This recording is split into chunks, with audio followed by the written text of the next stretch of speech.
ইরানে বিক্ষোভকারীদের মৃত্যুদণ্ড কার্যকর করলে কঠোর ব্যবস্থা নেওয়ার হুঁশিয়ারি মার্কিন প্রেসিডেন্ট ডোনাল্ড ট্রাম্পের। তবে পশ্চিমা হুমকিকে বৃদ্ধাঙ্গুলি দেখিয়ে সরকার বিরোধী অ্যাক্টিভিস্ট ইরফান সুলতানের মৃত্যুদণ্ড করতে যাচ্ছে ইরান।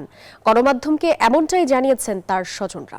এত দ্রুত হামলার বিচারের নজির খুব কম বলে মত আন্তর্জাতিক মানবাধিকার সংস্থাগুলোর।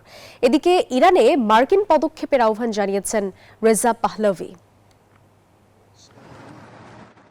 পশ্চিমা মদদে ইরানে অর্থনৈতিক সংকটে শুরু হওয়া বিক্ষোভ এখন সরকার বিরোধী আন্দোলনে রূপ নিয়েছে।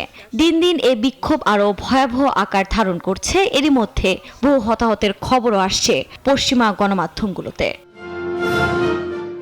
ইরানের এই বিক্ষোভে প্রথম থেকেই বেশ সক্রিয় মার্কিন প্রেসিডেন্ট ডোনাল্ড ট্রাম্প। বিক্ষোভকারীদের সরকারি প্রতিষ্ঠান দখলের নির্দেশ সহ দেশটির শাসন ব্যবস্থা পরিবর্তনের ইঙ্গিত দিয়েছেন তিনি।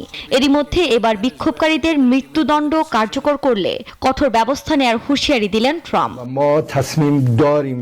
ট্রাম্পের এ বক্তব্যের নিন্দা জানায় পেজিশকিয়ান প্রশাসন। তবে পশ্চিমা হুমকিকে বৃদ্ধাঙ্গুলি দেখিয়ে ইরফান সুলতানির মৃত্যুদণ্ড কার্যকর হচ্ছে বুধবার। গণমাধ্যমকে এমনটাই জানিয়েছে তার স্বজনরা। এত দ্রুত হামলার বিচারের নজির খুব কম বলে মত আন্তর্জাতিক মানবাধিকার সংস্থাগুলোর। এদিকে ফক্স নিউজকে দেয়া এক সাক্ষাৎকারে ইরানে মার্কিন পদক্ষেপের আহ্বান জানিয়েছেন ইরানে ইসলামী বিপ্লব বিরোধী নির্বাসিত নেতা রেজা পাহলভি।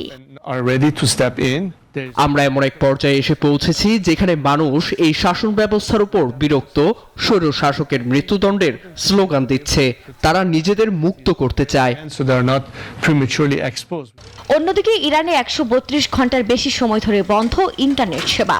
বিক্ষোভের মধ্যেও দেশটিতে নিজেদের কর্মীরা নিরাপদ রয়েছে বলে জানায় জাতিসংঘ।